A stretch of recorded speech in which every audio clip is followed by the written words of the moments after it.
This is a brief overview of the LG AWS acquisition software. After we input our password, we are brought to the work list screen. Up in the upper left-hand corner, you'll see MWL for modality work list and PACS. Both of these indicate that we have a successful connection to your modality work list or PACS. Keeping in mind this is a simulation mode. If you did not have a modality work list or did not have a PACS, these circles would be colored in gray. Moving over to the right-hand side, this is the status indicator of the detector itself.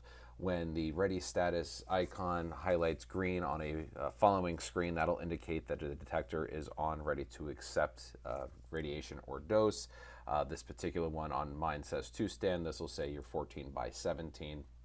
Here is a DXD restart if you ever needed to restart the connectivity between the detector and the software.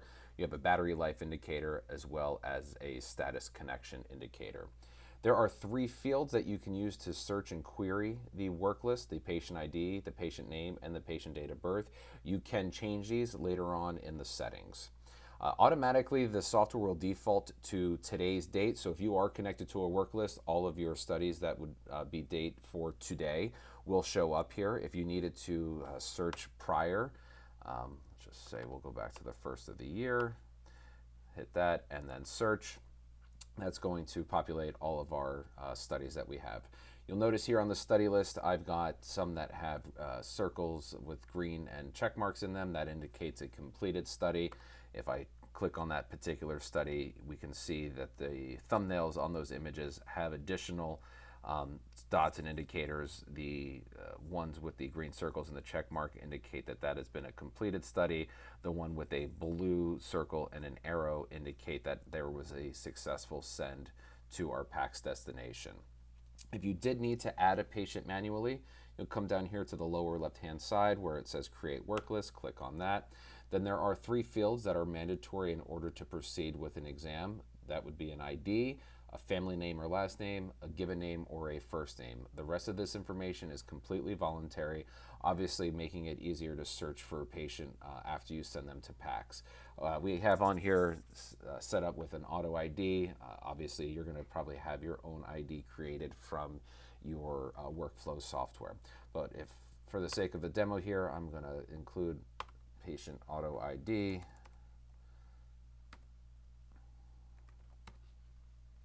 Referring physician, I'll say Dr. Jonesy, Chris is the operator, and I am at ABC Nursing Facility. I would choose next, and from here I am brought to my anatomy screen where I can pick my regions for the views that I'm looking to acquire. In addition to that, you can select it from the anatomy list here. Chest, you hit your AP, your lateral.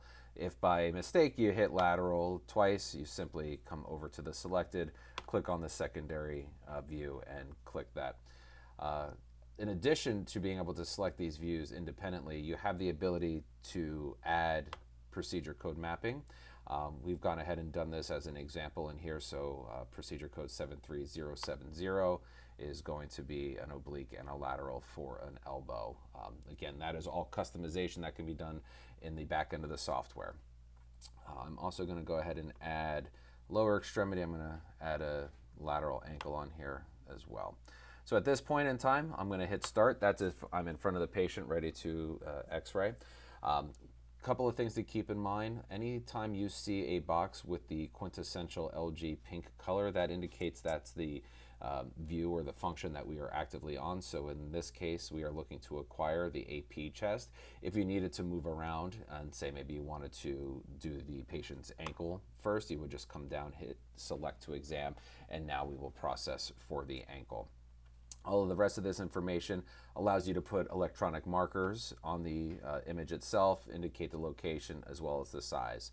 Active unit, this is a simulation mode, so I am on a demo right now. Calibration is always going to be grayed out, but the systems are calibrated right from the factory for our portable setups, and then auto region of interest is also deactivated in the settings. The rest of these are really more for fully integrated fixed room applications that are not really applicable to portable environment. At this case, the status ready symbol would be green. You would also hear an audible beep coming from the laptop itself. That indicates that the detector is ready to accept dose. For the sake of being a simulation, I have to generate a false exposure. So at this point, you'd say, hold your breath, 3, 2, 1, and we acquire our image. Now, like most of the other acquisition softwares I'm sure you're accustomed to using, some of the basic information on the image itself, we've gone ahead and put the patient's date of birth and the modality in the upper left-hand corner, the scheduled date, patient ID in the upper right, name in the lower left, etc. In the bottom right, we do have our exposure index and our target exposure index range, which is represented both as a numerical and a graphical value. So the target EI on this particular image is 200. We're at 150. That is right what we call in the green, so that's the sweet spot. If you were slightly underexposed, it would indicate yellow on the bar graph, and it would indicate red if it was overexposed. Now, keeping in mind, just like any of the other softwares, this is not gospel. This is simply just a benchmark and a documentation for certain states that do require it. Moving on to the tool sets. Some of your basic tool sets, nothing's fancy here. One of the benefits that the LG does actually have is the simplicity of the system itself. Hold down my right click, adjust my contrast and my density. If I make a mistake and I have no idea what I did, you can always hit the reset button here and it'll reset the image to the exact way that it's acquired. We do have a reject and a retake button here. So if I click on this, we've gone ahead and put in reasons in our system. So let's say there was motion, and I select OK. I'm still in my lateral ankle view. I'd go ahead and reposition my patient, hit prep expose, and now you'll see the software will add that secondary lateral ankle to that specific view here. I do not actually have a demo of a lateral chest, but I do have one of an AP, so I'm going to click select to exam real quick, prep expose, hold your breath. And what you'll notice is that on the image presets down here, we have it set to DR medium. We have various defaults that we can set each individual view. So in this case, I'm going to show you CR soft. That'll process more of soft tissue. Conversely, if I go to hard strong, that's going to look for more bone. So again, depending on the study, exactly what we are looking for. You change your layouts. Usually everybody's a one-to-one layout here. The software does support CD burning. You can also put these images to a USB thumb drive if need be. And then since we're connected to a PACS, we have two different options to send to PACS. We have multi-send or just sending the entire study. So if you like the views in the exam and you want to send the entire study to PACS, you would just come here to hit send. You would select your PACS. In this case, I've got two here, so I'll send it to my clear PACS. And then once I click send, we'll notice that the studies have successfully been sent. Once I'm done, I click end review.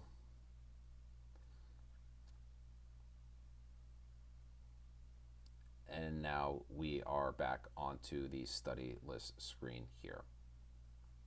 Come down here, I see John Smith was successfully sent. Something to keep in mind when you're looking at the status, in this case it says suspended. The reason for that is because the software acknowledges that there is a unexposed view. So if we wanted to go ahead and exit, delete that, you just confirm that you delete. Now that will indicate that it would be a completed study once we go to the exam and then end exam. We are now in a completed status. Quickly, just moving to some of the basic setting features that are only accessible as a administrator login. You can assign multiple users, regular X-ray tech user versus an admin. The major differences being that a regular user does not have the ability to delete a patient or delete an image, which we strongly encourage, because if you do accidentally delete a patient or delete an image, there is no way to get that image or patient back. Interface here, this is the DICOM information that shows up on the image itself, as we stated earlier. The DICOM information, this is where you can go ahead and add different referring physicians, operators, institutions, your institution or company name. Work list columns, these are all of the demographic fields that'll show up on our main work list page. If you needed to remove one and you wanted to add a different one, let's say we wanted to remove requested procedure ID and we wanted to add the patient's sex, we just exit, add. Always make sure that on any of these screens we hit apply, otherwise the new changes will not take effect. Work list search conditions, these are the 3 fields on the work list page that we talked about at the beginning of the demo that you have the ability to search and change. And then we have some unique created tags that we've done for some of our other portable providers, mainly the residence institution and the location.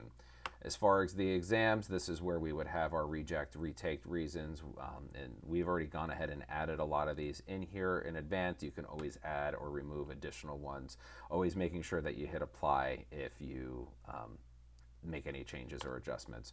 Protocol settings, again, these are more advanced features that we would get into, but it's really just about the being able to add different views and assigning all the nuances to those particular views.